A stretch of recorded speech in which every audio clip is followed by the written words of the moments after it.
answer. You asked me a question, you're not interested in the answer.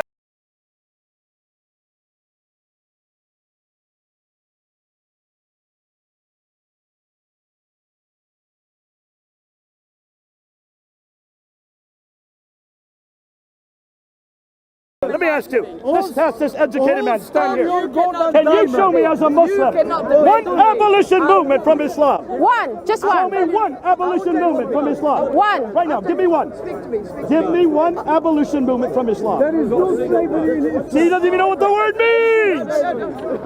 You don't even know what the word means. He doesn't even know what it means. Has Islam ever abolished slavery? There is no slavery. Never. Has there ever been an abolition movement in Islam? Not one. Let me ask you, Sarah.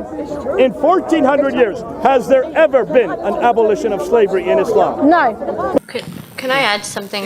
Given my doctoral dissertation was on slavery, so I've thought about this an awful lot.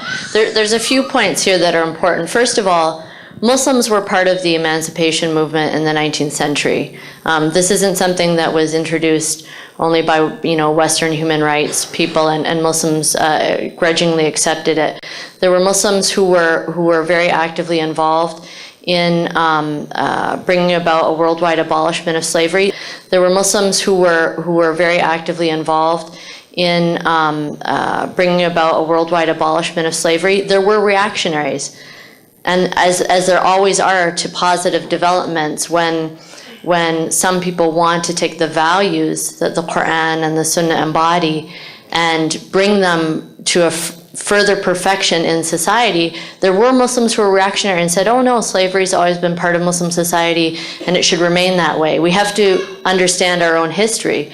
So there were some reactionary people, but there were also Muslims who were involved and said, no, this is perfectly in keeping with the spirit and the momentum of the Quran and the Sunnah. No abolition movements? None whatsoever. We don't know of one Muslim that tried to abolish slavery. Not one. And we're still waiting for Muslims to give us one name of one Muslim that abolished slavery. We even asked this gentleman. In those days? He didn't even know what the word meant.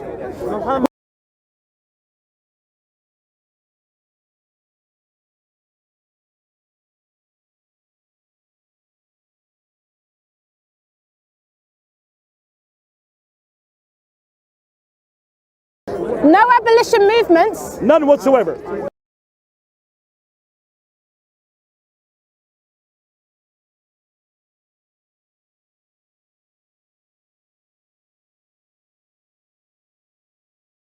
We don't know of one Muslim that tried to abolish slavery. Not one.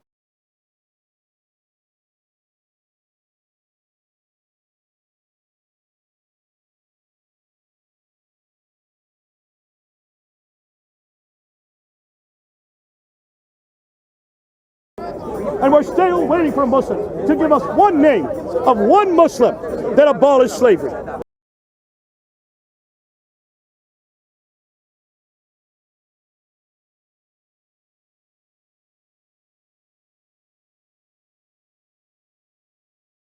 We even asked this gentleman. In those days? He didn't even know what the word meant.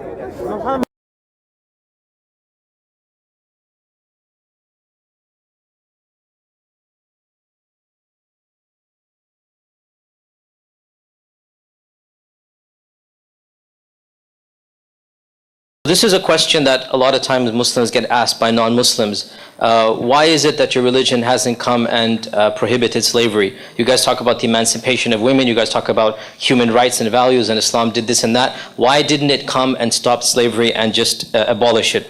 I think the response is quite simple. We tend to overcomplicate that which is simple. The response is that Islam provided the mechanisms and allowed for the complete abolishment of slavery, but Islam came down at a time and place where slavery was all over the world, and it could not revolutionize this particular issue. Every society on the face of the earth at that time had slaves. What Islam came, it came and it regulated slavery. And the first thing that it did, it prohibited the capture of an innocent person and making him a slave. The second thing it did, it gave a number of incentives to free slaves. One of the greatest acts of worship is to free a slave. The third thing that it did is that it provided a number of expiations. If you've done a penalty, if you've promised God you're going to do something, then you didn't do it, then one of the ways that you get rid of that, one of your ways to absolve yourself of the sin is to free a slave. So So it restricted how slaves can, and of course the fourth one I forgot, it basically humanized the treatment of slaves. There's only one way to get slaves in classical Islamic fiqh,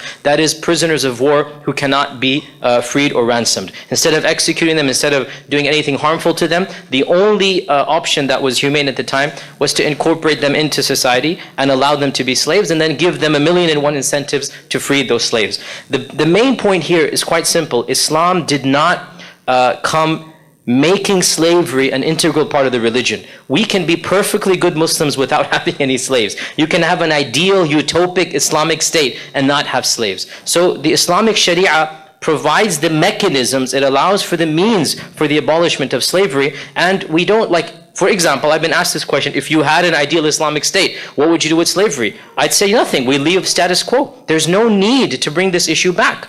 Allah Azza wa Jal did not make it encouraged, did not make it obligatory to keep slaves. Rather, the Sharia provided guidelines that are optional when there are slaves. Now there are no slaves, so really there is no need to resurrect this issue, and we can, in all honesty, state that our religion does not encourage, does not even consider it mustahab, does not have any issues in law which require the existence of slaves. Therefore, now that slavery has been abolished, alhamdulillah, we thank Allah Azza wa Jalla that we will conform with these human rights developments and have no issues saying that there is no need to resurrect age-old issues in Islamic law.